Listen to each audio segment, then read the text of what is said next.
So this is week 2 of this series that we're doing on social media. And we kicked this thing off last week by looking at the problem of discontentment. So if you were here with us in church, the reality that the more we compare ourselves to others, the less content we are. And social media enables us to compare ourselves like never before. And so when envy creeps in and we start resenting God's goodness in other people's lives, while we're also ignoring his goodness in ours, we can become bitter and we can become depressed and we can become critical and just generally ugly to be around. So we talked about the importance last week of killing comparisons and cultivating gratitude. Now today, we're going to talk about relationships, about the reality that we all need connection. We all need friendship and intimacy with other people. And social media, as you're all well aware, is having a profound impact on the way we relate to each other. Now, before we kind of get the whole relationship topic kicking today, I want to say 2 things. And the first is that, as I mentioned last week, I'm absolutely indebted to Craig Groeschel for the content and just the idea of even doing this series. And second, we all know, okay, that there are tremendous benefits from social media. Okay, this is not a social media is of the devil series. Social media enables us to do all kinds of good things.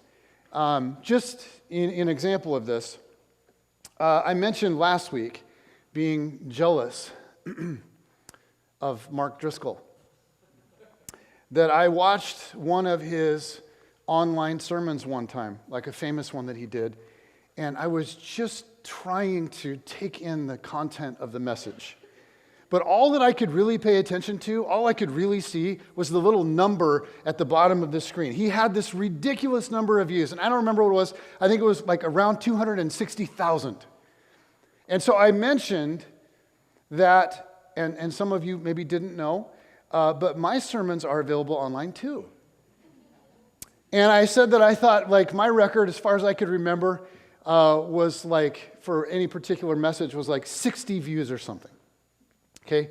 But last week's message, because you guys talked about it in life groups, and because some of you shared it online and used social media to promote it, it got, okay, view-wise, a little drum roll, please. It got just under 100 views. So, to be exact, it got 75.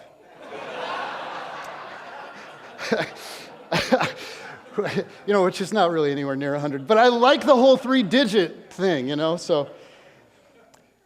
Social media is a good thing.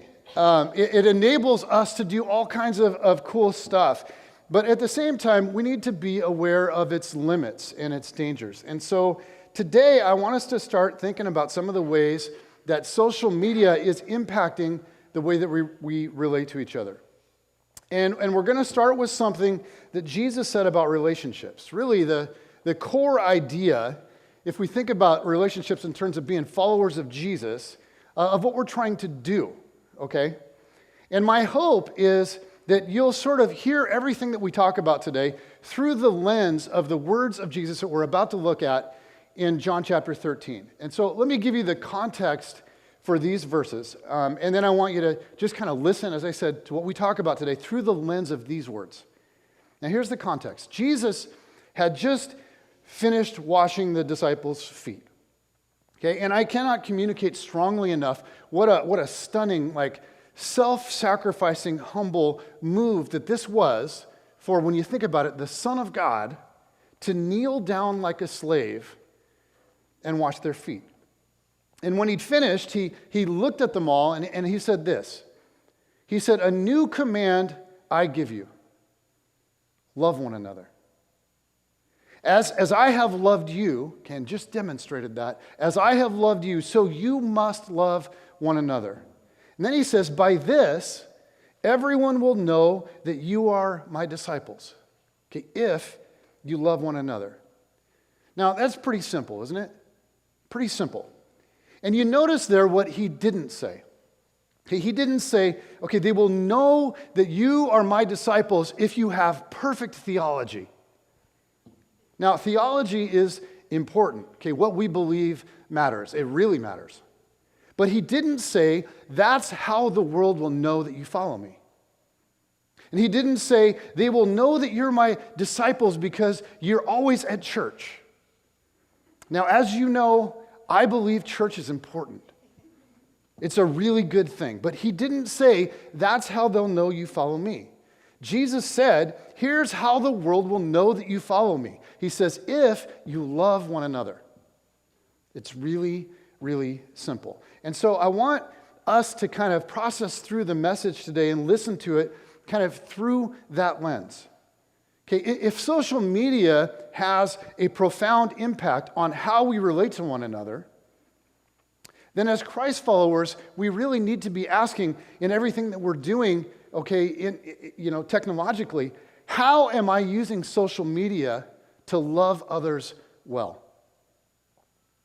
Because that's the ultimate question in terms of relationships, all human relationships. And in the world of technology, is my use of social media enabling me to love well? Now, before we attempt to really dive into that question today, I want to consider some of the major ways that technology is actually impacting the way that we relate to each other. And we could discuss hundreds and hundreds and hundreds of ways. We could. And these are not going to be mind-blowing to you. You know all about these. I just want to point out some of the big things that are going on. Okay, 3 of them. How is technology changing relationships in our world today? Okay, number 1. The term friend is evolving. The term friend used to mean someone you did life alongside. Okay, you were together with them because they were your friend. You were together with them doing life. Okay, now the term friend can mean someone that you've never actually met in person that follows what you say on Facebook. Okay, so the term friend is evolving. And here's a little statistic that's kind of telling of where we are as a culture. The average Facebook user has a certain number of friends. Anybody want to guess what the average Facebook user has for number of friends? 350? 150? 291? That's good. It's good and specific. Okay, 2. Bob says 2. For him, there's 2. His wife and himself. All right. The average Facebook user has 328 Facebook friends. Okay? But, and here's the sad side of this, the average American says that they only have 2 close friends. Okay? And that's down from 6 2 decades ago. 2 decades ago, Americans said, I have 6 close friends. Now we have 2. But we've got 328 online Facebook friends who we may have never met. 25% of Americans say they have 0 close friends. Okay, so this tension is real. You may have 328 Facebook friends and yet say, in all honesty, you have 0 real close friends. So as a culture, we have tons of online interaction. I mean, just constant barrage of online interaction. And yet, intimacy on a real and a deep level is in massive decline. Okay, so one way that technology is impacting relationships is the term friend is evolving. A second way relationships are being impacted is, and this is interesting to me, and I think you're aware of this. You may not have worded it this way or thought of it quite in this context. Many of you are very aware of this. Number 2, we're becoming addicted to immediate affirmation. Okay, what happens is, see, if I'm feeling a little bit lonely, and I feel like I need some interaction, I need a little relational attention, a little affirmation, what I can do is I can just pull out this little device right here, and I can just, you can do one of these.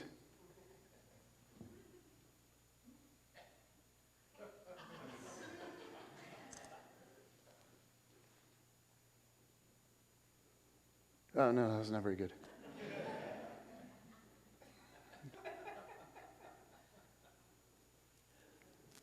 Come on, man.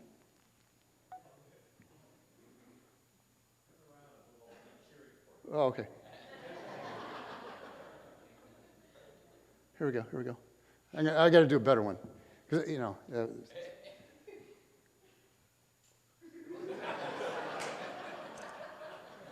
yeah. So I just take one of these, and then I upload it, and immediately put this on Instagram, or I put it on Facebook, and then, I wait a minute or two, and hopefully I have some likes. Maybe even someone gives me a comment, which is like deep relational interaction. And they say like, "Oh, Pastor, you look sharp today. That tie looks really good." Yeah. Or maybe someone would say, "Ha ha, taking a selfie in a sermon. So cool." See, because I can get the immediate feedback. And what's happening is, see, we're becoming, and you know this, we're becoming addicted to this immediate feedback. In fact, psychologists and doctors tell us that physiologically what happens is it releases a chemical in our brain called dopamine, and we're becoming addicted to it. We're infatuated with it. We can't seem to get enough of it. And we're always posting and looking, okay, what did they say? Did they like it? Who liked it? How many people liked it? And we look, we're like, well, she didn't like it. How come she didn't like it? She never likes any of my pictures. You know what? I'm not going to like her pictures anymore. We're just addicted to this immediate feedback. And what this is doing for us, like relationally, is meeting a short-term desire for affirmation by deferring a much longer-term and much deeper relational need that's real inside all of us. In fact, sociologists have coined a term called deferred loneliness. So we feel lonely, and then we post something or we say something, and then we get this immediate feedback that satisfies like this short-term craving, but then that deeper longing for intimacy just keeps getting put off, just keeps getting deferred and deferred and deferred. As Craig Groeschel says, we're living for likes, but we're longing for love. And we're hooked on this like instant gratification, and it's changing the way that we do relationships. Okay, one more. Third way technology is changing relationships is that we have the power now to really do friendship on our own terms. For instance, if Brendan texts me, okay, I have the choice to read his text or not. I can respond to it or not. See, I can exercise some control in the relationship. If Rebecca posts a picture on Instagram, I have the power to determine, is it like-worthy or not? Is it worth like a tap or a click? Or do I just scroll on by? Maybe I look at one of my friends' posts and I say, dude, really? Another cat picture? So I'm like, you know what? If he posts another stupid cat picture, I might just unfollow him because I'm in control, see? I have the power now to control this relationship, to manage it from a distance. And so I'll show you the part of me that I want you to see, and I'll tell you whatever it is that I want to tell you, and if I don't want to respond, then I'm not going to respond, Because if you like post too many pictures of your product, or if I hear you rant one more time about that cause, or if I see another picture of food that you're eating, okay, I will unfollow you because I am in control of this relationship. So you can have all these interactions that are, in a sense, safe, because you can control and you can manage the relationship from afar. And it's beautiful because you don't have to deal with all of the complexities of the face-to-face. You can always exit the conversation. You can always avoid tension. If it gets boring, you can just tune out. If it gets tense, you can just sort of walk away. It's safer, it's faster, it's easier to control, but in the end, as we all know, it's extremely limited. It's too shallow to satisfy the depths of what we really need, which is why more and more people are saying things like, you know what, I feel more connected than ever before, so why do I feel so alone? And this aloneness is real, and it's becoming an epidemic. And unless we start to do some things differently and kind of get the trend going in a different direction, it's just going to escalate. And so what I want us to do this morning is just kind of consider what some of the limits are of technology as far as relationships go and how we might go about building some deeper relationships. And I want to give you 3 things to consider today. And these are not earth-shattering. These are things that you've probably already thought about. My question for you is, are you applying them? Okay, number 1, don't miss out on who's in front of you. And you've all seen this. We've all mocked it. And yet we've all done it. You go to any restaurant today, and you'll see a family of 4 or 5, and what are they doing? They don't even really look at each other. 4 or 5, and there's no interaction happening, nothing happening, nice meal, it's crazy. Or you get a bunch of teenage girls together in somebody's house. See, now when I was younger, it was loud. It's not loud anymore. You know why? Because they're all just sitting there going. They're alone together. Alone together. That's what they do. You know, like parents, moms, you've done this. Right? Your child is begging for your attention. Hey, Mom, look at my picture. Hey, Mom, look what I can do. Hey, Mom, look at this. Hey, Mom, hey, Mom, hey, Mom. And you're just like blowing them off. You're just blowing them off. Why? Because you're browsing Facebook for the 15th time today. Why? Because you're hungry to relate to someone. And the thing is, you've got someone that matters right in front of you. Look, ignoring the person in front of us is becoming normal. It's acceptable. Like socially, it's become acceptable, which is odd when you think about it. We can be relating to somebody, and maybe it's even just the two of us. I mean, in a group, maybe you kind of blow people, but just face-to-face, watch people face-to-face in a coffee shop. Whatever is happening on the phone always takes priority over what's happening face-to-face. I get a notification or I get a text, and instead of like waiting to deal with it later, I put the person sitting in front of me on hold because I got to check it out. You think about this, like, how did this become tolerable socially? Because you think about how unloving it really is, like how much it devalues the person sitting in front of us. And yet, for some reason, because it's technology, it's become acceptable. Like if I did the same things that we do on our phone, if I did the same things with somebody but I didn't hide behind my phone, it would be unbelievably offensive.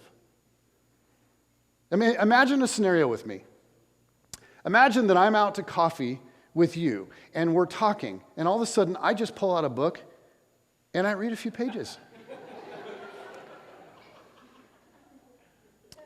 And then when I get tired of that, I come back to you, I'm like, okay, all right, yeah, so, okay, what were we saying? Keep going. And you're like, man, that was rude. But okay, because you really want to connect, So then you're back into it, and you're talking to me again, and I'm listening, and as I'm listening, I reach down into my bag, and I pull out my to-do list.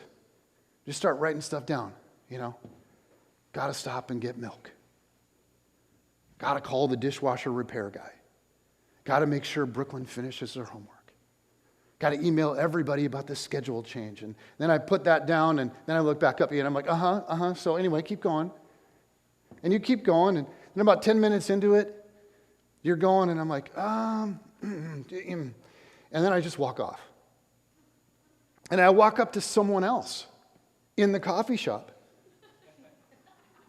And I'm like, hey, what's going on, man? And he tells me about his life, and I'm like, laughing out loud. Can't talk now. Talk to you later. And then I come back and I sit down with you, and you'd be like, dude, what is wrong with you, man? I mean, it'd be infuriating. But what do? Like, we're face to face with someone that matters to us, and the whole time we're just checking this thing constantly. Sorry, go ahead. No. I'm sorry, what? And here's a big part of what's going on. Okay, every time this thing buzzes or chirps or beeps or whistles, there's something in me that's like panicking. There's something in me that's just like, and here's what's happening. Inside, I'm going, who said something? What's happening? What do I need to know? What am I missing out on? Just like, I got to look at it. I have to look at it. I mean, you could be in the middle of telling me like something just so deeply soul, and I have to, it's,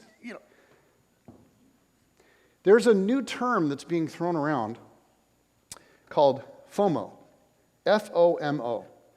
And it stands for fear of missing out.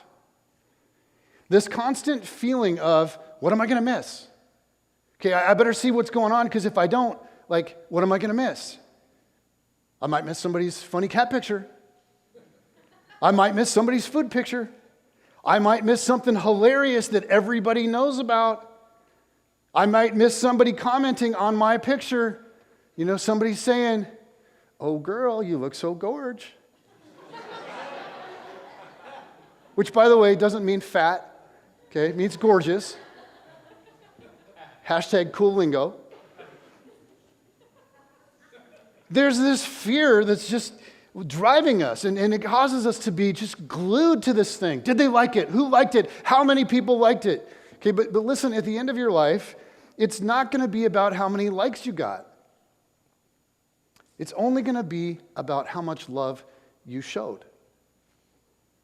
And they will know that you followed Jesus by the way that you love people. But there's this fear that's always there now. Fear of missing out. Okay, it torments us. Fear of missing out, fear of missing out, fear of missing out. I mean, let's be real just for a second here. Let's be real about what you should be afraid of. Because you may miss out on what somebody says here, but what you should really fear is missing out on the person right in front of you. And that's what we're missing out on more and more and more. Like some of you, this is a big deal. Some of you are in a sense, you're missing out on your children growing up. They're right there, and they will only be right there for a very short time. This little window. But your face is constantly buried in a screen, and you know it is. Some of you are missing out on connecting with your spouse. Like every time you're in the same room, the two of you are just doing this all the time. Some of you are missing out on your friends or your grandparents or your parents. And what we should really be afraid of is missing out on what matters most. So I don't know how this might apply to you exactly in your world, but here's my suggestion. It might be time to set some sort of boundaries. Like maybe you set a social media limit for yourself. You decide you're only going to do it for designated periods, okay, instead of just randomly checking it all through the day at any given moment. And that maybe you would avoid doing that in times when you could be relating to real people that are really in front of you. Or maybe for you, you decide, you know what? The phone goes down at 10 o'clock at night. And you just put it on a charger in another room. Or at dinner time maybe with the family. Just no phones. Or maybe at your life group, you decide, let's turn the thing off. This is interesting because sometimes the maturity comes from odd places. I hear that our youth group, our youth life group, made a decision last year that when they officially start group and things start to get serious, everybody they turn them on silent and no vibrate or anything like that, and they throw them into the middle of the room. And it's interesting because they seem to understand some things are actually more important. These are 15, 16, 17-year-olds. Now listen, okay, if you're in bed with your spouse and you're both on your phones and you're tempted to text her and ask if she's in the mood,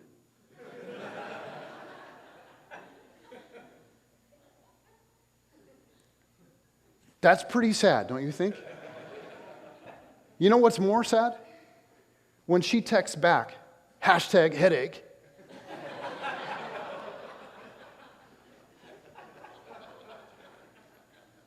Last year at the men's retreat in the fall, we were having a discussion about serving our families and this call that God has given to us to love our kids and serve our spouses and bring the very best out in them. And it was a good discussion. You know, we're recognizing that if we're married, look, our wives are counting on us. We signed up to do something significant. And if we're dads, we're recognizing that our kids need us. They're not going to get what they can get from us anywhere else. It's just us. And as we were thinking through this together, and we were talking about it kind of in the large group, something hit me that I shared with the guys there. The way our family schedule works, I usually take Brooklyn to school in the morning, kind of get her ready and take her to school. And if you're new, if you're visiting with us, that was the little girl in the announcements video, the toothless wonder. And so, the family's like, they're on Camino, they're doing a little getaway with Jen's extended family, and I left all of that to be with you guys. Anyway, okay. I usually get Brooklyn ready for school in the mornings, and I take her to school. And so we were talking about loving our kids and serving them and bringing the best out in them. And at the men's retreat, I realized, and it just hit me, I was like, man, I realized I get up in the morning and I get her going, and she's doing her, she's eating her cereal and she's getting herself dressed, and she does what she does. And, she's pretty independent little thing. And so, which is cool for me because I can get on my phone and just look at ESPN the whole time. And so as we were sitting there with those guys, I was, this was September, and I was thinking to myself, why do I do that? I mean, really, like, here she is. She's a little kid. This is a window of opportunity that I have every day.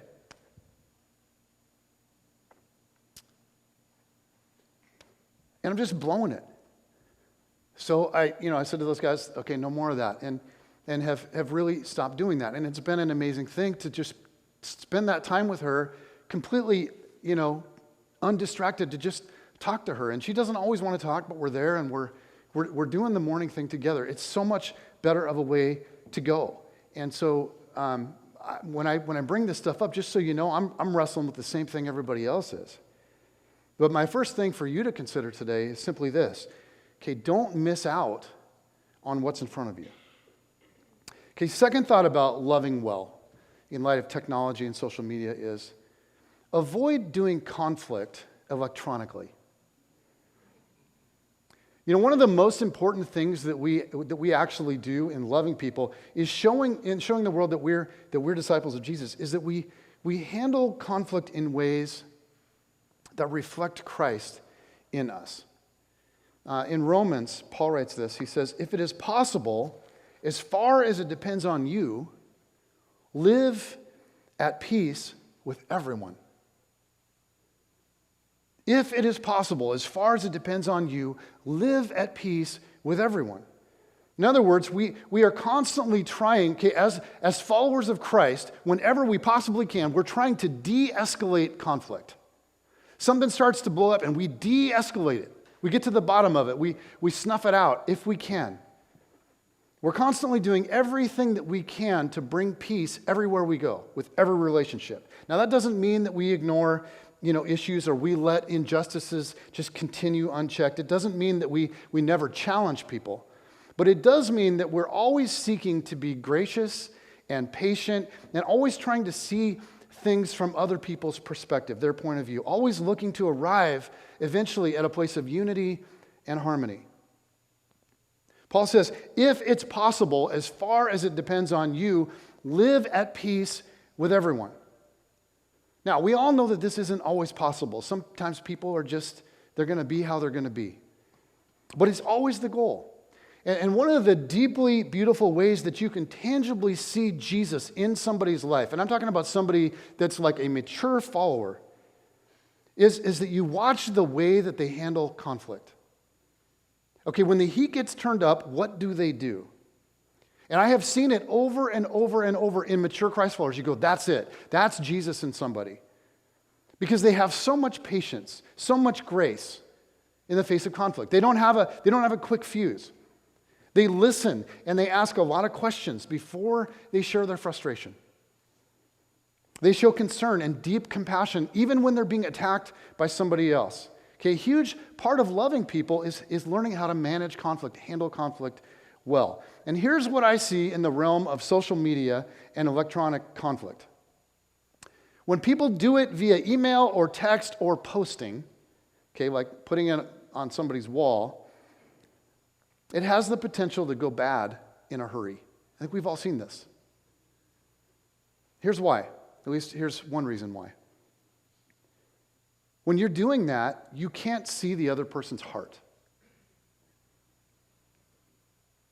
You see words, and you just sort of have to infer their heart. You can't see their eyes, you can't hear their tone, you can't see them looking at you. All you get is like the cold, hard words. And you know what else? They can't see your heart either. They can't. And maybe this has happened to you. I would bet that this has happened to almost all of us. You're communicating something to someone, and you feel kind about it. You're like, man, I'm so kind. Just the nicest person, and you feel warm in your heart, and you're writing this down, but, you're challenging them in some way because you love them. Or you're disagreeing with them or something they've said, but you need to, or maybe you're suggesting something. But inside, you feel all kind and sweet about it, and then you get their response, and they come at you with both guns blazing. And you're like, what in the world? I was being nice. Why did you have to go off like that? And the blood starts to rise in you, and you're like, you're a jerk. And so, in the heat of the emotion, you fire off something to put them in their place, and you craft it, and you edit it, and you get it just perfect, and it's like a work of art. You're like, you want to submit it to some sort of periodical, and you hit send, and you're like, yeah, take that. And suddenly, this situation has escalated, and it's all because the other person's a total jerk.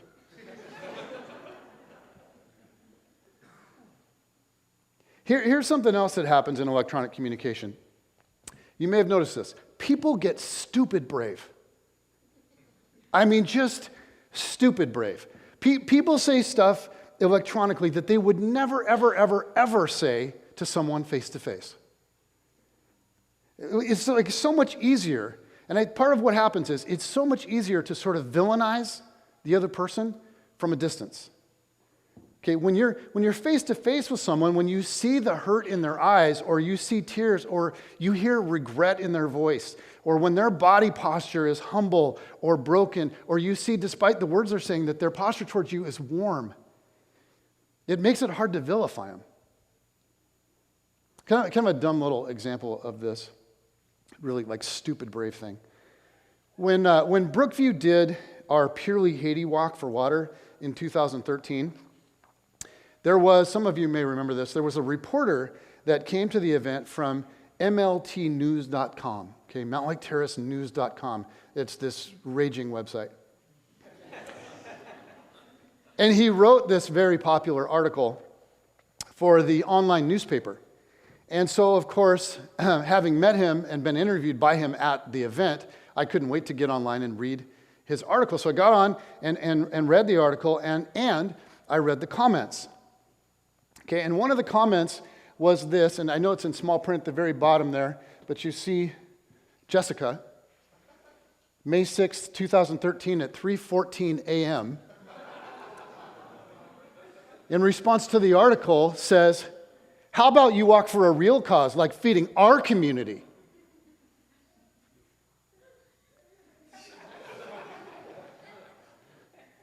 Really? I have to be honest. When I first read that, I thought, Jessica, you suck. Okay? You are an ignorant, bitter, angry woman. How could you criticize anybody for raising money for a well in Haiti? Obviously, you're an ugly internet troll that posts at 3:14 a.m. and you're just mad because you can't sleep, and the only ones that love you are like your 12 cats. And so I read that and I was like, oh man, and I wanted to write something scathing back, okay, but you'll be proud of me. I turned the other cheek. Now look, maybe Jessica is a super rude person all the time. Maybe not. Like maybe she just gets stupid brave on her computer at 3:14 a.m. Because people do this all the time. They say things electronically that they would never, ever say face-to-face. Now, I have a lot to say about this. There's so many, if I had a list of everything I wanted to say on this, and I'm tempted to just like go off. But I actually have something else I want to talk about. And so the bottom line is simply this.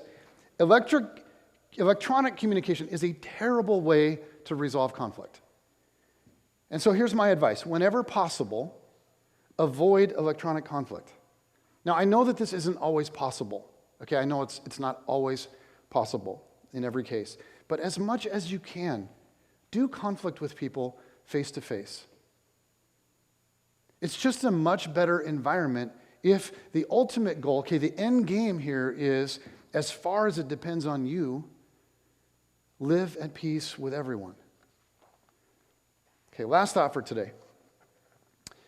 Don't underestimate the power of presence. As helpful as electronic communication is, sometimes there's just no substitute for actually being with somebody. Some of you know that last spring I did an incredibly difficult funeral. One of Kate's friends, a 14-year-old boy at Kamiak, who actually had taken her to homecoming in the fall, committed suicide. And his name was Quinn, and I had known him through the years a little bit. I had helped out with baseball and coached him a little bit here and there. And I knew his parents a little bit, especially his dad. And they didn't go to church anywhere when this happened. And so they called me because I was the only pastor that they knew. And so they reached out and they asked if I would do his memorial service.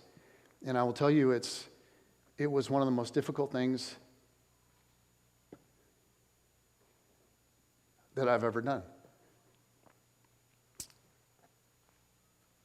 But about a month after that, I was like, you know what?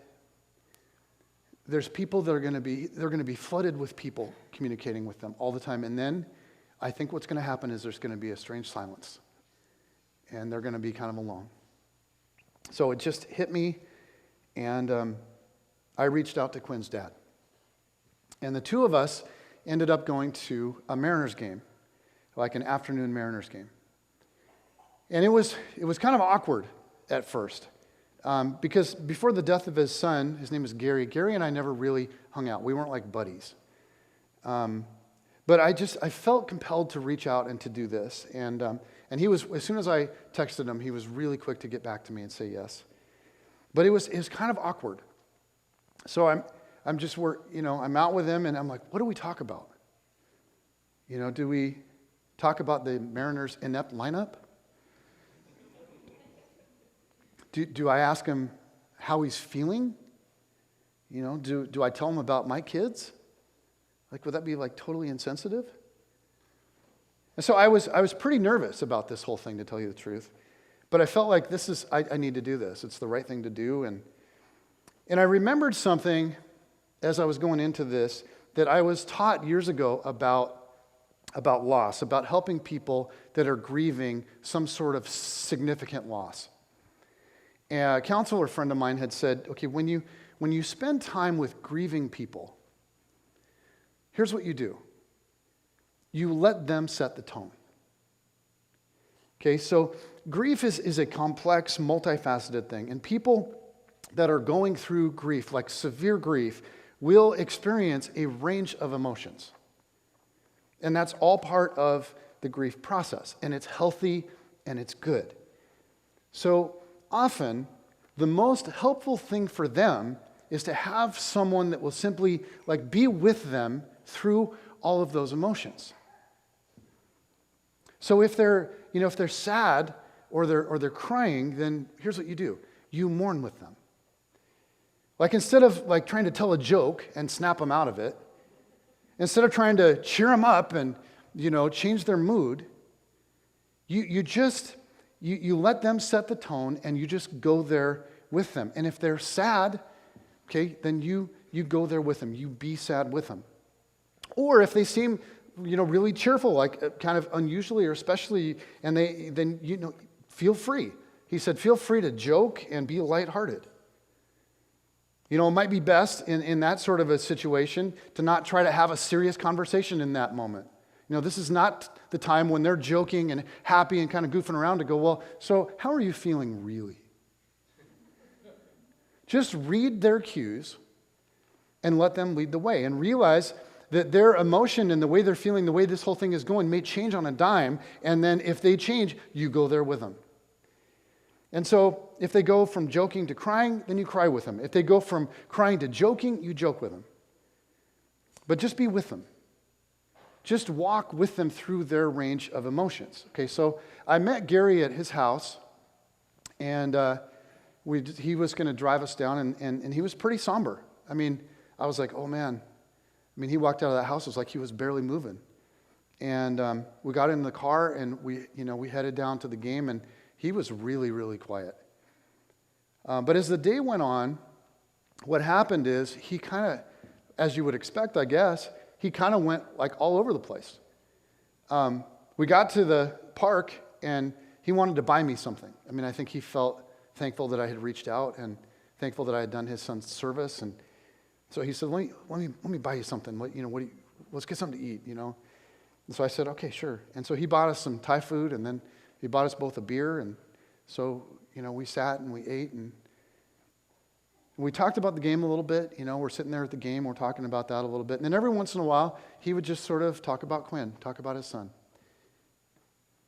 And then that would be over, and we'd be back to talking about the game again. And then after a while, we got into something, and it was like we weren't even watching the game anymore. It was like it was happening, but we were. He started talking about his wife and his daughter, and about how they all grieved differently. And he just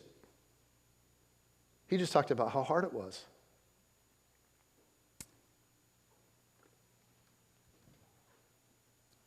And for several minutes, it was like the game just faded away. And then, like, something would happen on the field, and he'd start talking about the game again. And then sometimes he just would ask me about me. So I talked about myself. And then he asked about Kate and Cam. And so I talked about my kids. And I just sort of followed his lead all day. And some of you might remember this particular Mariners game. The Mariners were playing the Houston Astros in the middle of the afternoon, and the Mariners at the time had lost 8 in a row, which you go, that's not a good idea for like a grieving guy who, I know, but. So that day, Kyle Seager hit, it was either 2 or 3 home runs. And the last one was a walk-off game winner. And it like jolted the Mariners into a completely different spot. It was unbelievable. It's pretty sweet. And so the place was going crazy, like all 12 of us down there at Safeco. And on the ride home, Gary was all of a sudden, like, he was super talkative. And he was laughing and he was joking a ton, and he just sort of came alive. And so I laughed and I joked with him, and it was awesome. And then we got back to his house, and he gave me, like, we don't go way back or anything, but he gave me the hugest hug. It was one of those, like, I love you, man.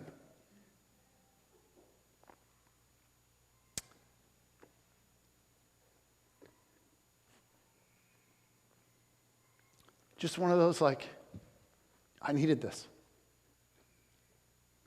kind of hugs. And so he just kind of thanked me over and over and over, like, I really appreciate this. This was really cool. This was good for me, and I, just really thankful. And he just kind of went on and on and on, and finally then we were awkwardly like, okay, well, see ya. And, and I know that this didn't fix everything. I know that. Didn't fix his grief, When I think about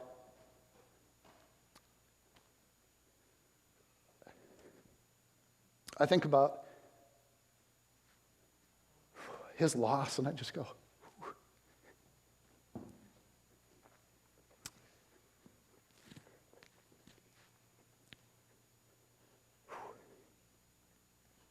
because, and I'm projecting, and I go, man, if I lost Cameron like that. And so, I know this one day, it didn't fix everything, but man, it was a good day. And to me, it was a very special day, and I will probably remember it forever. And not because Kyle Seager hit a couple homers. But I was thinking this week about the advice of my friend. When you're with grieving people, you let them set the tone. And I was thinking, you just can't really do that electronically. I mean, even if I crafted the perfect email or, the perfect text, and even if I just said exactly the right kinds of things in exactly the right way with the right words, it would not have been anywhere close to the same as simply being together. And the truth is, sometimes there's absolutely no substitute for your presence. To be with someone and just ride the roller coaster of emotions with them. I mean, you just can't do that kind of thing electronically. You can't.